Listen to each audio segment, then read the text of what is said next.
En esta oportunidad voy a enseñar bajo el título Códigos de rompimiento. ¿Cómo se llama la predicación?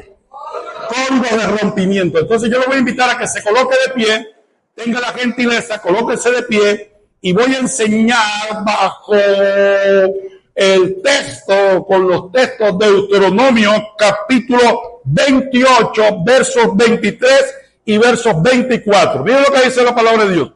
Arriba los cielos se pondrán rígidos como el bronce, y abajo la tierra se volverá dura como el hierro. En lugar de lluvia, el Señor enviará sobre tus campos polvo y arena. Del cielo lloverá ceniza hasta que seas aniquilado. Puede tomar asiento glorificando el nombre del Señor. Los textos que acabamos de leer no son textos agradables a la lectura, porque usted al saber que el cielo se convierte en hierro de bronce y que sus oraciones no pueden penetrar ese cielo porque ese cielo está cerrado por estar constituido de bronce, a nadie le agrada. Y entonces dice que tú sembrarás y no recogerás porque la lluvia se detendrá.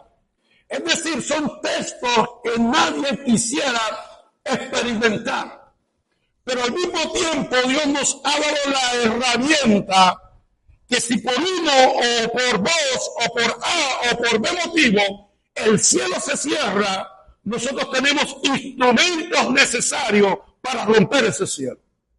Entonces en esta mañana mi propósito es enseñarte algunas pautas y claves y códigos de cómo obrar un rompimiento cuando el cielo está cerrado. Hija, Dios te bendiga. Amén, Dios te bendiga. Entonces es importante conocer a través de la palabra cómo nosotros podemos romper ese cielo. Dice la palabra que en lugar de lluvia el Señor enviará a los campos polvo y arena. Del cielo lloverá ceniza hasta que seas aniquilado. Entonces vamos a mirar lo que significa la palabra códigos. Porque si estamos colocando como título los códigos del rompimiento, se hace necesario entender, estudiar y definir qué significa la palabra código. La palabra código o códigos es un sistema de signos y de reglas que permite formular y comprender mensajes secretos. La palabra ha sido revelada. Ya no hay nada que necesita ser revelado porque la palabra en sí misma es una revelación. Ya fue revelada. Pero hay cosas que usted no ha entendido que para usted se convierten en algo que es un secreto. Que necesitamos en esta mañana explicarlo. Esos códigos, esas reglas, ese sistema de rompimiento. Mira lo que dice la palabra de Dios. Isaías 64, versículo 1. Estoy colocando la plataforma. Isaías 64, versículo 1 dice: y el pueblo de Israel continuó su oración. Oh, si rompieras los cielos y descendieras, tu presencia haría que los montes se estremecerían. Entonces el profeta Isaías nos está enseñando que muchas veces nuestra oración, al ser establecida, tiene que ser con una petición de rompimiento. Pero ¿cómo rompemos esos cielos, pastor?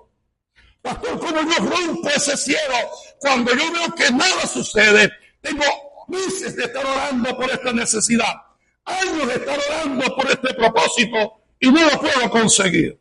Porque quizás tienes el cielo cerrado y necesitamos conocer esas pautas de cómo romper ese cielo. Si no te has dado cuenta, ya estamos iniciando el segundo trimestre del año. Diga a la persona que está a su lado, ya se pasó el primer trimestre. De pronto tú te hiciste propósitos. ¿Te acuerdas en el mes de diciembre?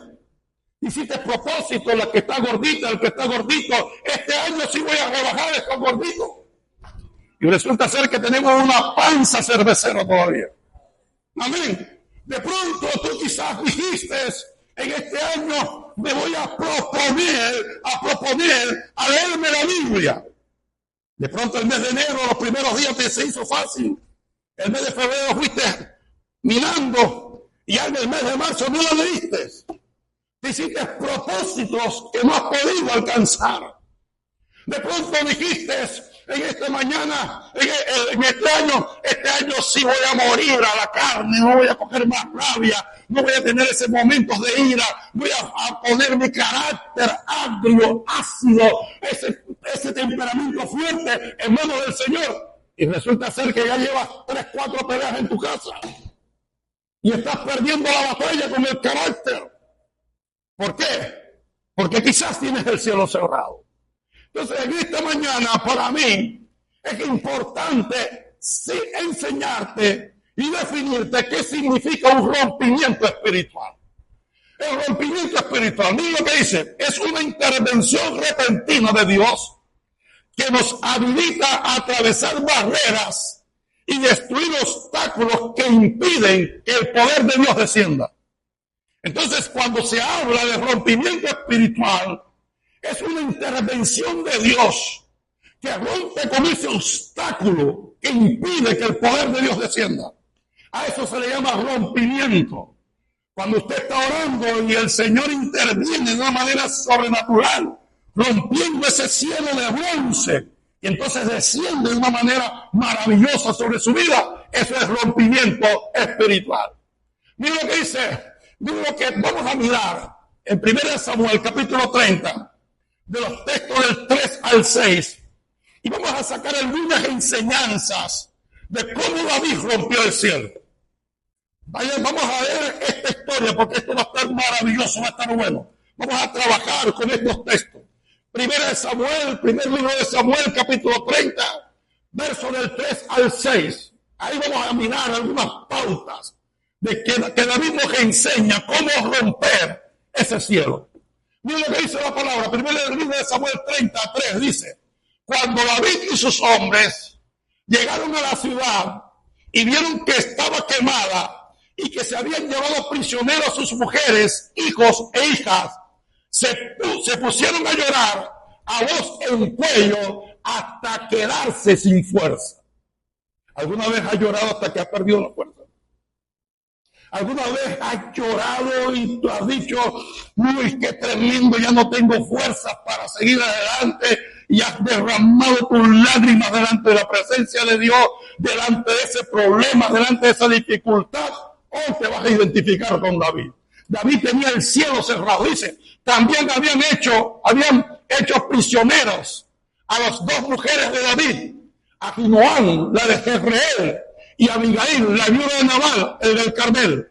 David estaba muy preocupado porque la tropa quería apedrearlo, pues todos estaban muy disgustados por lo que había sucedido con sus hijos.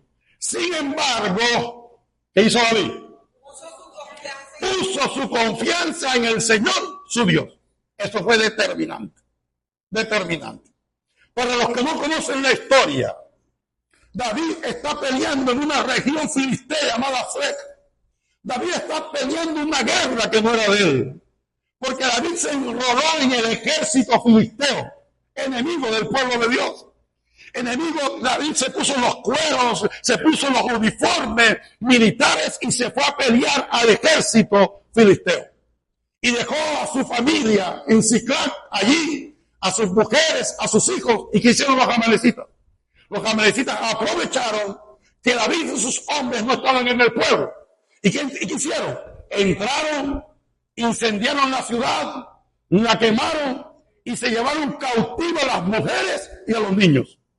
Cuando David viene de Aflec y llega a Siclag, encuentra un panorama dantesco, un panorama tétrico, la ciudad en llamas, las casas deshabitadas, se llevaron las mujeres y se llevaron a los niños.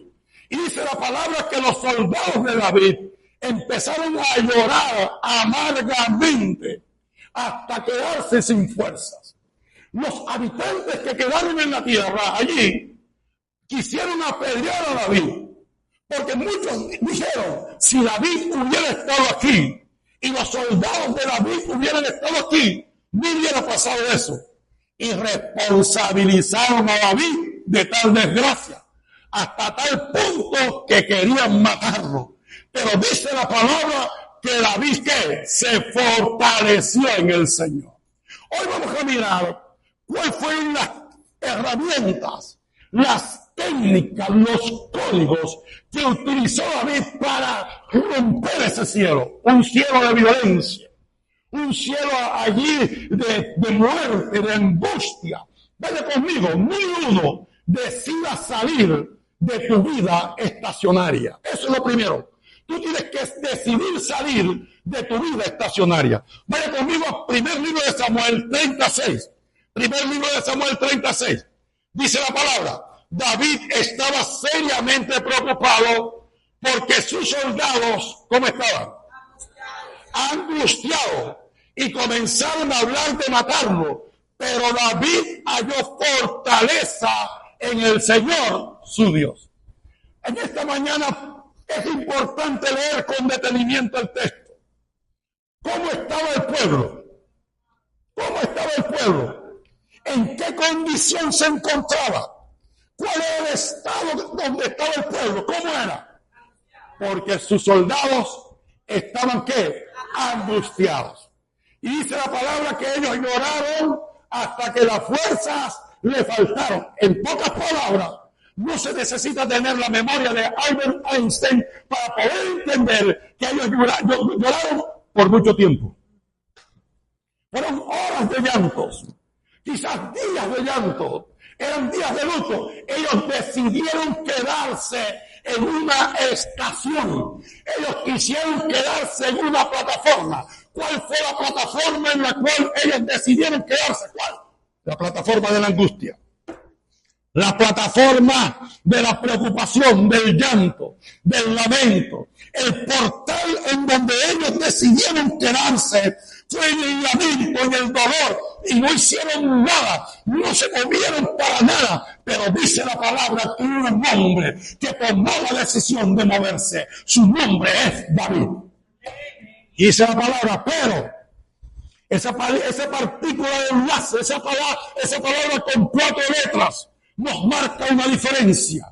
Cuando la Biblia habla de pero, es un artículo de enlace distintivo. En pocas palabras, David no asumió la actitud de los demás. David salió de su zona estacionaria. Para romper el cielo, tienes que salir de tu zona estacionaria. Porque muchas veces la angustia te va a petrificar. Porque muchas veces el dolor te va a inmovilizar. Porque muchas veces el duelo, escúchame bien, la congoja, muchas veces el dolor te va a petrificar y no vas a querer tomar una acción. Te la vas a pasar llorando, pero no accionas. Para romper el cielo necesitamos accionar. Diga a la persona que está a su lado, muévete. Diga, muévete. Porque el que no se mueve, se muere.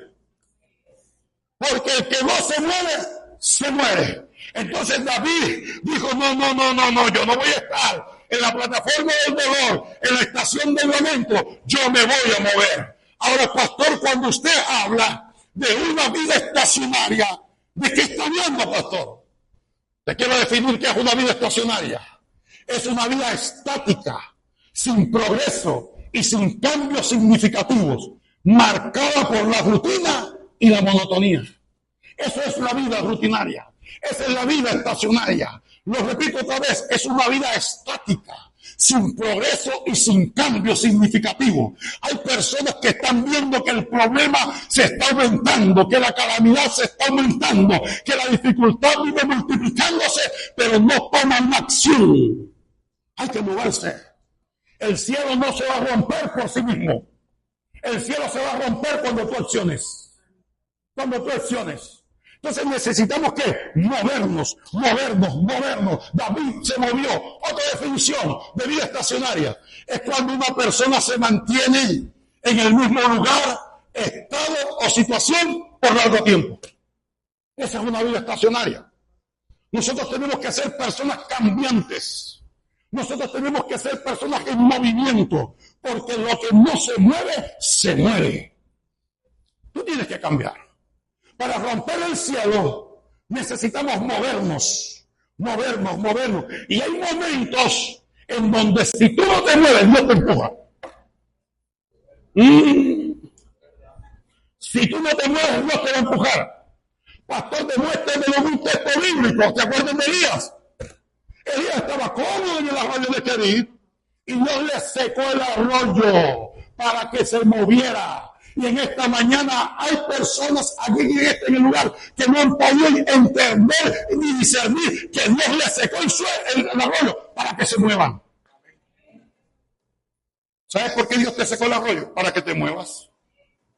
Amén, porque no te has querido mover. Y Dios te dice, si no te mueves, te empujo. Entonces tu arroyo está seco para que te muevas. Para poder ocasionar cambios en la vida, tienes que hacer cosas diferentes. ¿Está conmigo? Se fue. Tú quieres cambiar tu situación de matrimonio, tu crisis matrimonial, tienes que hacer cambios. ¿Está conmigo? Quieres cambiar la administración de tu empresa, porque estás viendo cómo las ventas han bajado. Tienes que hacer cambios. Pero te resistes a no cambiar.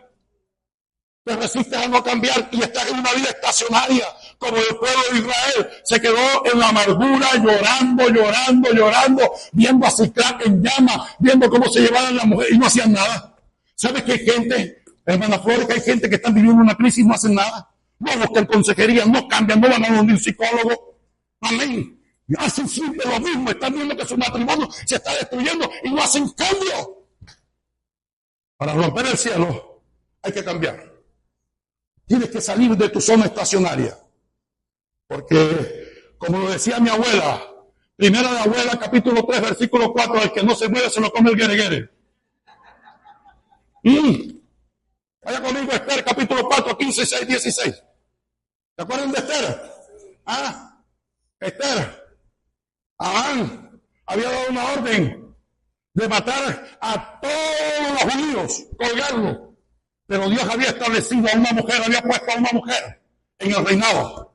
Amén, para ayudar al pueblo. Y mira lo que hace esta mujer. Esta mujer no se quedó quieta.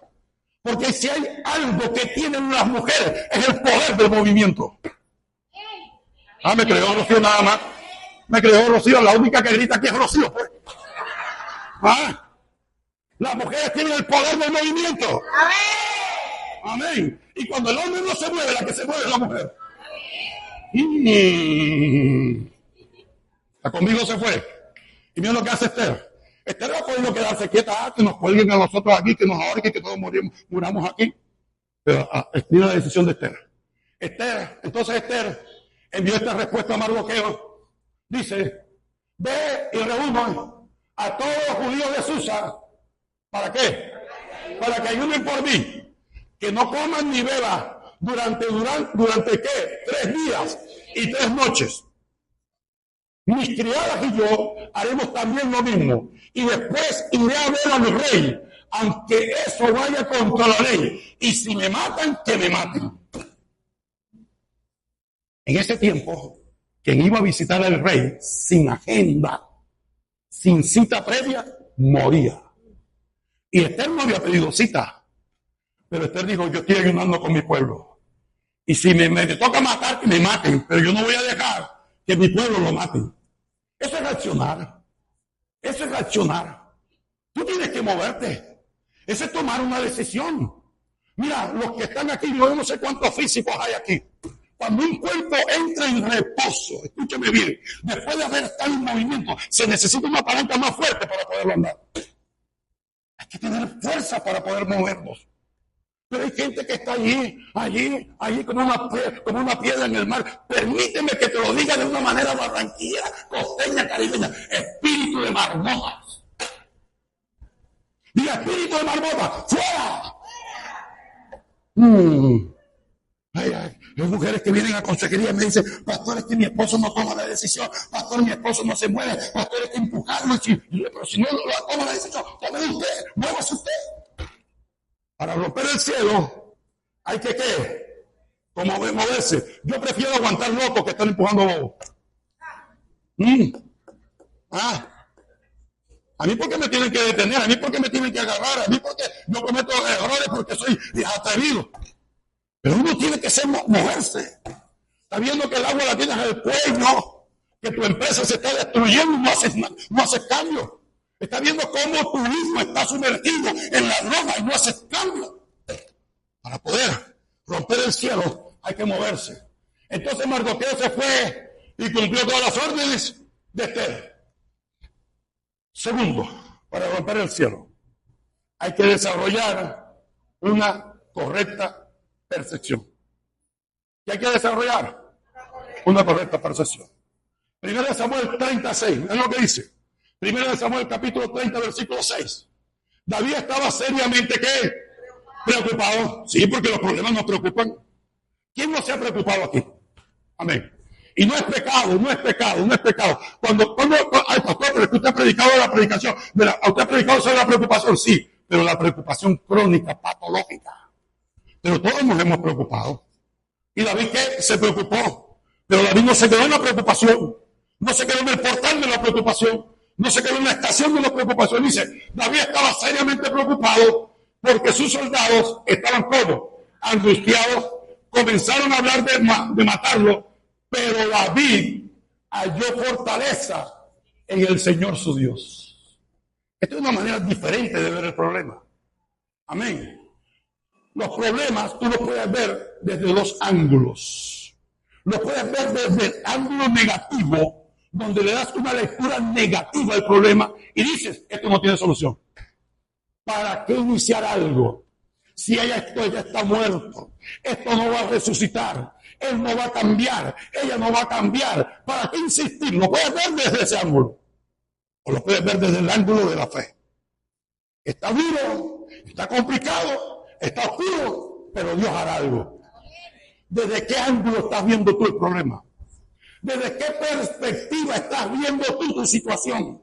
David se preocupó porque querían matarlo, porque encontró a Siclag en llama, pero dijo, algo yo voy a hacer y me voy a fortalecer, ¿qué? ¿En qué? En el Señor. Me voy a fortalecer en el Señor. Vaya conmigo a esto. ¿Qué significa percepción espiritual? Percepción espiritual es la capacidad dada por Dios para captar, observar dónde Él se está moviendo y lo que quiere realizar. Eso es percepción espiritual. Léalo otra vez, léalo despacio. ¿Qué significa percepción espiritual? ¿Qué significa? Es la capacidad dada por Dios para captar y observar donde Él se está moviendo y lo que quiere realizar. Tú te puedes encontrar en tu casa con dos percepciones distintas. Amén. El mismo problema, el mismo hogar, las personas distintas con distinta percepción. ¿Cuántos de los que están aquí tienen de pronto un hombre lleno de fe? Dice, esto vamos a salir de esto, mi amor. Mi amor, vamos a la iglesia. Mi amor, vamos a meter esto en oración. Mi amor, vamos a ayunar porque algo va a hacer Dios. Y de pronto ella dice, esto no tiene solución. Ya esto se arregló, esto se desarregló. El enfermo se está mejorando para morirse. Percepciones distintas. O tú puedes encontrar a una mujer de fe que te dice, mi amor, esto va a cambiar. Mi amor, yo he visto milagros en la iglesia de su majestad. Mi amor, yo he visto testimonios como Dios obra. Y si lo hizo con él, lo va a hacer conmigo. Y de pronto él te va a decir, de eso no dan tanto. ¿Para qué insistir con esto? Ya esto no tiene arreglo. Ya esto no tiene componente. Dos percepciones distintas en un mismo caso. Te pregunto, ¿cómo es tu percepción?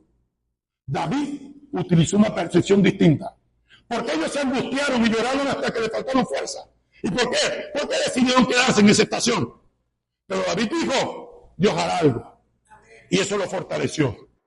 Eso lo fortaleció. En esta mañana te digo de parte de Dios, Dios hará algo. Dios hará algo. Apocalipsis 3:7. Miren por qué David era un hombre distinto. Miren lo que dice el libro Apocalipsis de David. Escribe también al ángel de la iglesia de Filadelfia. Esto dice el que es santo y verdadero. El que tiene ¿qué? Está hablando de Jesús. Jesús tiene la llave ¿de quién? De David. ¿Y en qué consistía la llave de David? Lean lo que dice ahí, lean lo que dice ahí. La llave que tenía Jesús, que era la llave de David. ¿En qué consistía? El que cuando abre, nadie puede cerrar. Y cuando cierra, nadie puede abrir. Esa es la llave que tenía David. Por eso David tenía una percepción distinta. Porque David sabía que cuando Dios abre una puerta, ningún hombre la puede cerrar. Amén. ¿Sabes por qué tú no te atreves a tocar puertas? Porque tú crees que no se va a abrir. Pero David tenía la convicción, la seguridad, que si Dios decidió abrir esa puerta, ningún hombre la podía cerrar. Por eso David tenía una percepción distinta. Vaya conmigo. ¿Dónde tenemos que poner la mirada? ¿A dónde? Hebreos 12, que dice, fijemos la mirada en el pastor Edgar. ¿A dónde? En Jesús. Fijemos la mirada en Jesús, el iniciador y perfeccionador de nuestra fe, quien por el gozo que le esperaba soportó la cruz, menospreciando la vergüenza que ella significaba, y ahora está sentado a la derecha del trono de Dios. Aleluya. Aleluya. ¿En quién debes poner tu mirada? ¿En quién debes poner tu mirada? No pongas la mirada en mí, porque yo como humano te puedo fallar. ¿Sabes por qué mucha gente no está en la iglesia hoy en día? Y que porque el pastor falló. ¿Sabes por qué muchas personas se fueron del mundo? Y que porque el pastor falló. Y entonces, ¿dónde está puesta tu mirada? Amén. ¿Dónde está puesta tu mirada? Tu mirada está puesta en Jesús, el consumador de la fe. Esa debe ser tu percepción. No quites la mirada de Jesús. Pon tu mirada en Él, el consumador de la fe. Amén. Y lo que dice la palabra. 1 Samuel 17:11. ¿Se acuerdan cuando David, a quién enfrentó David? Dígalo. ¿Y quién era Goliat? ¿Cuáles eran las características de Goliat?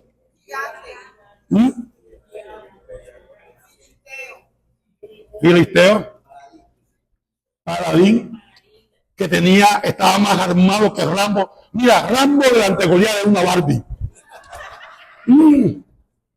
Goliat, un hombre casi de 3 metros, con escudo, con jabalina, con lanza. ¿Sí o no? ¿Y quién era David? Un muchachito de 17 años. Algunos historiadores dicen que no era muy alto. Pero este Goliat desafiaba al pueblo de Israel durante 40 días y 40 noches. ¿Quién era el rey en ese tiempo? ¿Quién era el encargado de enfrentar a Goliat? Pero ¿qué hizo Saúl cuando escuchó a Goliat? ¿Qué hizo? Las piernas le temblaban. Yo no las puedo mover mucho porque estoy fracturado, pero las piernas le temblaban. ¿Sí o no? ¿Por qué? Porque tenía la mirada puesta ¿dónde? En Goliat. Tenía la mirada puesta en un hombre que tenía más de 3 metros. Tenía la mirada puesta en un hombre que estaba ¿qué? Armado. Tenía la mirada puesta en un hombre que tenía experiencia militar. Y se asustó. Pero como David tenía la mirada puesta en Dios, mira lo que hace David. Mira lo que dice David. Al oír Saúl y todos los israelitas las palabras del filisteo, se animaron y dijeron, vamos a pelear contra él. Perdieron el ánimo y se llenaron de miedo. Yo no sé cuál es tu Goliat. Yo no sé cuál es tu gigante que te está hablando todas las mañanas. Amén. De pronto la deuda que tienes en el banco. Yo no sé por qué los bancos, oye, tú que trabajas en un banco, pastor, no sé por qué los bancos llaman a las 6 de la mañana. Tienen la mala costumbre de llamar a las 6 de la mañana. Amén. Y entonces, ¿qué? Te vienen hablando, te voy a quitar la casa, te voy a quitar el carro, estás caído con no sé cuántas cuotas. Y el Goliat te habla. Y te puede llenar de miedo. Pero si tu confianza y tu percepción está puesta en Jesús, y tienes confianza, y que tú no te has caído en cuotas porque tú eres mala paga, no, sino por la situación especial que estás viviendo, Dios abrirá una puerta. Y mira lo que pasa. Ellos se llenaron de miedo. Pero mira lo que pasa, mira esta percepción. Entonces David preguntó a los que estaban a su lado, ¿qué darán al hombre que mate a este filisteo y borre esta ofensa en Israel? Porque ¿quién es este cabezón filisteo pagano para desafiar el ejército del Dios viviente? ¿Dónde tenía puesta la mirada de David? En Dios sí, pero ahí en ese texto, ¿dónde tenía puesta la mirada? Ahí lo dice. Eso. David tenía puesta la mirada en el premio. Mira la seguridad que tenía David. David no puso la mirada en Goliat. David le dice, ¿qué le van a dar al hombre que venza a ese cabezón que está allá? David tiene una seguridad. A eso el mundo le puede llamar prepotencia. A eso el mundo le puede llamar jactancia. Pero yo le llamo seguridad en Dios. Cuando tú eres un hombre seguro de Dios, tú vas a hablar como habló David. ¿Qué premio le van a dar al que venza a ese gigante cabezón? Eso se llama percepción. David tenía una sana percepción y puso su mirada siempre en Dios. ¿Y lo venció o no lo venció? ¿Cuántas piedras cogió? No. ¿Cogió cuántas? ¿Cuántas utilizó? Amén. Una sola piedra bastó. Una sola piedra bastó. Y entre la armadura tenía el casco y nada más tenía la frentecita aquí, así, por esa endija. David como que era revolero. Porque todo revolero le gusta tirar piedra. Y donde puso la mirada, le clavó la piedra y lo mató. Amén. Porque tenía una percepción ¿qué? Distinta. ¿Cómo estás mirando tú tu problema? Para romper el cielo tienes que tener ¿qué? Una percepción distinta. Una correcta percepción. Y número 3, con esto le voy. Para romper el cielo, emplea la tenacidad y determinación. ¿Qué vamos a emplear? Primer libro de Samuel 30:21. Cuando David llegó a donde estaban los 200 hombres, que por estar ¿qué? Cansados no lo habían acompañado. ¿Cuántos hombres tenía David? 600 hombres. ¿De dónde venía David? Yo lo dije ahorita. Por eso usted tiene que estar atento a lo que el predicador está diciendo. Yo mencioné 3 regiones. Amén. Afec, Siclac y el torrente de Besor. El torrente de Besor no lo había anunciado, pero ahora lo voy a mencionar. Torrente de Besor. De Afec al torrente de Besor habían 110 kilómetros. ¿Cuántos kilómetros hay de aquí a Barranquilla? Creo que 120. ¿No? De aquí, usted me perdone a mí, yo hablo rápido. De aquí a Cartagena, ¿cuánto hay? 120, creo que es 123. ¿Sí o no? ¿Cuánto es? Pues pónganse de acuerdo. ¿Cuánto? 110. Bueno, de Afec al torrente de Besor habían 110 kilómetros. Cuando David parte de Siclac a donde estaba el pueblo de los amalecitas, tenían que pasar por un arroyo llamado el torrente de Besor. Cuando llegan ahí, 200 decidieron quedarse a descansar ahí. Y no acompañaron a David a donde estaban los amalecitas. Cuando David vence a los amalecitas y les quita el botín y recupera a sus mujeres y recupera a sus hijos, él viene cargado con tesoros. Y toca otra vez pasar por el torrente de Besor.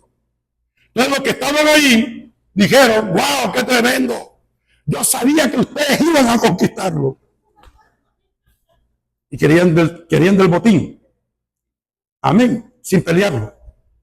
Los amigos de David querían matar a esas personas. Y David, no los maten. Vamos a repartir el botín con ellos. ¿A dónde los quiero llevar? ¿A dónde los quiero llevar con todo esto? Que muchas veces nosotros no queremos romper o no podemos romper el cielo porque nos hemos quedado en una zona de descanso. ¿Está conmigo? ¿A dónde se quedaron ellos? ¿A dónde? ¿En el torrente de qué? De Besor. En el torrente de Besor. Allí. Y mira lo que dice, porque estaban ¿cómo? ¿Demasiado qué? Cansados. De pronto tú te encuentras cansado porque estás en el torrente de Besor. Después tú estás cansado porque no le ves cambio a esa situación. Después tú estás cambiado porque no le ves cambio a tu economía. Después tú estás cansado porque no le ves cambio a tu mujer, no le ves cambio a tu esposo y dices, voy a tirar la toalla. Estás en el torrente de Besor.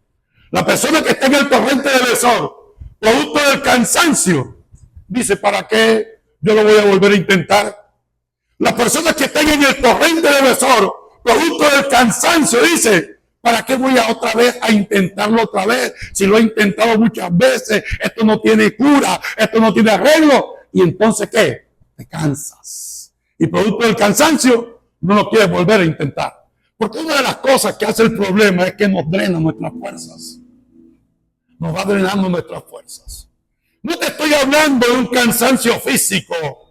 Te estoy hablando de un cansancio espiritual y un cansancio del alma. Porque el cansancio físico, vete para un hotel, dura 3 noches, vete a un resort, 4 noches ahí. Y te puedes levantar bien, con energía. Pero cuando tú estás cansado del alma y del espíritu, te levantas, te acuestas y te levantas más cansado. De pronto estás cansado porque estás en el torrente de Besor y no te quieres mover porque dice ya no vale la pena, pastor. Ya no vale la pena. Son años en esta situación, pastor. Son años tratando de componer este matrimonio. Son años de tratar de componer esta situación económica, pastor. Son años, pastor, de tratar de componer a mi hijo, a mi hija. O son años, pastor, de estar orando para que mi papá cambie. Y estás en el torrente de Besor, cansado. ¿Sabes por qué ellos no decidieron pelear? Porque se quedaron cómodos en el torrente de Besor. De pronto tú estás cansado porque estás en el torrente de Besor. ¿Sabes? Y una de las cosas que aprovecha el enemigo es el cansancio. ¿Se acuerdan cuando Esaú vendió la primogenitura a Jacob? ¿Por qué lo vendió? ¿Por qué lo vendió? Miren la sabiduría que tenía Jacob.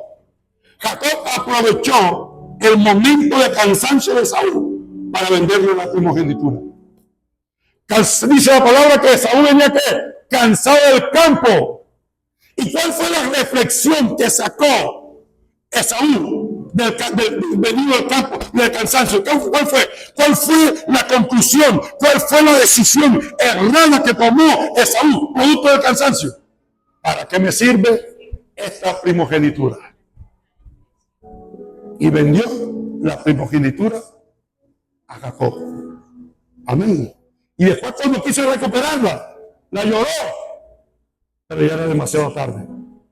¿Cuántos errores en nuestra vida estamos cometiendo producto del cansancio? Cansancio, porque estás cansado, puedes mal vender una propiedad. Producto del cansancio, puedes ir a un juzgado de familia para pedir divorcio. Producto del cansancio, puedes cerrar un negocio que Dios tuvo propósito con él. Producto del cansancio, puedes dejar un noviazgo que Dios tuvo planes con ese noviazgo. Producto del cansancio. Nunca tomes decisiones bajo el cansancio. Sigamos. Dice la palabra. Gracias, hijo. Sino que habían quedado en el arroyo de Besor, torrente de Besor. Salieron ellos a recibirlos a él y a sus acompañantes. David se acercó a ellos y los saludó. Pero ¿qué significa la palabra tenacidad? ¿Qué significa la palabra tenacidad? Es la capacidad firme y persistente que adoptamos para la consecución de un propósito. ¿Cuántas cosas tú has dejado a media porque te ha faltado tenacidad? ¿Cuántas cosas has dejado a media porque no has sido determinante? ¿Cuántas cosas dejaste sin concluir porque tiraste la toalla? Dios te dice en esta mañana, ten tenacidad, porque a través de la tenacidad vas a romper el cielo. Me gusta este pensamiento de este periodista norteamericano, neoyorquino, llamado George Leguimer. George Leguimer decía algo: debes levantarte cada mañana con la determinación si quieres irte a cama con satisfacción. Me gustó ese pensamiento. Vamos a leerlo otra vez. George Lorimer dice, debes levantarte cada mañana con determinación si quieres irte a la cama con satisfacción. ¿Cuántas cosas en el día nos faltó determinación que vamos a la cama preocupados? Porque nos faltó determinación. Si yo hubiera hecho esto. Si yo hubiera hecho otro. Y vas a la cama preocupado porque te faltó determinación. Pero cuando tú eres determinante en el día, duermes con satisfacción. ¿Por qué no has logrado eso? ¿Por qué no lo has conquistado? Porque te ha faltado determinación y tenacidad. Colócate de pie en esta mañana.